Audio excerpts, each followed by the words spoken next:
વિસ્તારની અંદર પાણી ભરાઈ ગયા છે। પદ્મનાભથી 5 ગામને જોડતો રોડ પાણીમાં ગરકાવ થયો છે। રામનગર, બોરસણ, રણુજ ગામને જોડતા માર્ગ ઉપર પાણી ભરાઈ ગયા છે। જોઈ શકાય છે આ રોડના દ્રશ્યો, પદ્મનાભ વિસ્તારના આ દ્રશ્યો છે। પાટણના પદ્મનાભ વિસ્તારની અંદર પાણી ભરાઈ ગયા છે। પદ્મનાભથી 5 ગામને જોડતો રોડ પાણીમાં ગરકાવ થયો છે। બપોર બાદ જે વરસાદ વરસ્યો છે અને વરસાદ વરસતાની સાથે નીચાણવાળા વિસ્તારના અંદર જે પાણી ભરાય છે, આપ દ્રશ્યોમાં જોઈ શકો છો। જ્યાં પાટણના જે રામનગર જવાનો જે માર્ગ છે તે માર્ગ પર ઢીચણ સમા સુધી પાણી ભરાયા છે।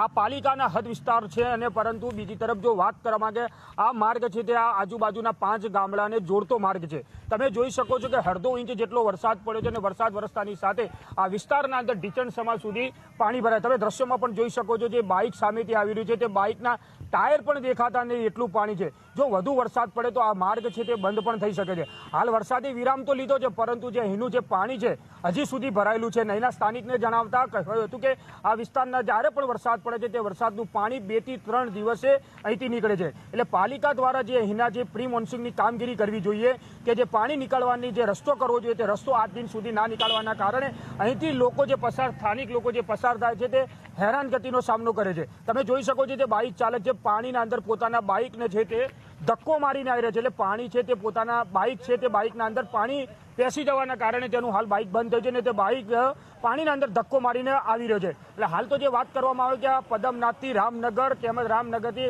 આગળ છે જે જવાનો જે વિસ્તાર છે ને તે ગામનો વિસ્તાર છે ત્યાં પર ઢીચણથી પણ વધુ પાણી ભરાય છે। પાણી ભરાવાના કારણે હાલ તો ત્યાં રોડ ઉપર વાહન ચાલકો તેમજ રાહદારીઓને ભારે મુશ્કેલીનો સામનો કરવાનો વારો આવી રહ્યો છે।